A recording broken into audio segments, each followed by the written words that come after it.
It's just redundant sometimes, and it's not cost effective and it's not efficient. And the Nueces County District Attorney clarifies his policy about trying felonies and misdemeanors together.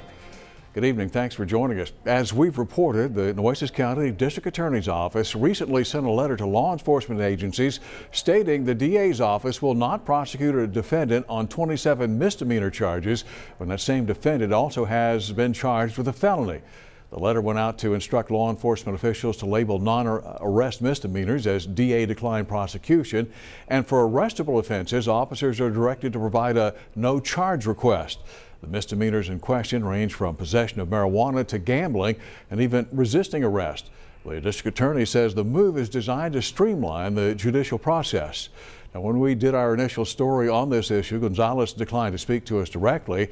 Instead, he posted a video to his Facebook page the next day.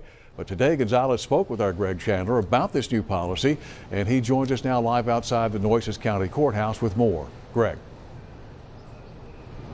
Lee, Nueces County District Attorney Mark Gonzalez maintains these 27 misdemeanors are often dropped after a felony conviction. He stands by the new policy and says it should make everyone's job easier, from his office to law enforcement. I didn't think it was going to be something that would have raised as much concern as it has. Nueces County DA Mark Gonzalez is talking about the new policy to not try 27 misdemeanor offenses if they're attached to a felony. Whenever they get a huge amount of time in prison, well, then if they have 3 or 4 misdemeanors, we dismiss them in lieu of that because they've taken a deal or they've been sentenced.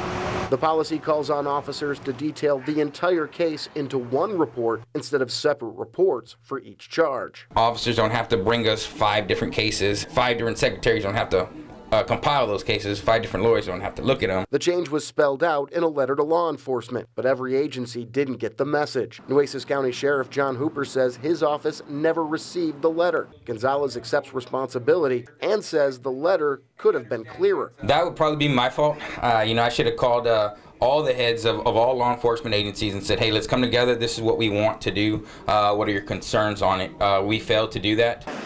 The Corpus Christi Police Officers Association raised concerns with the policy because resisting arrest is one of those 27 misdemeanors. But Gonzalez says the policy allows officers to pursue resisting charges. If they feel strongly about it, they still have that ability to come to our office and staff that case with us.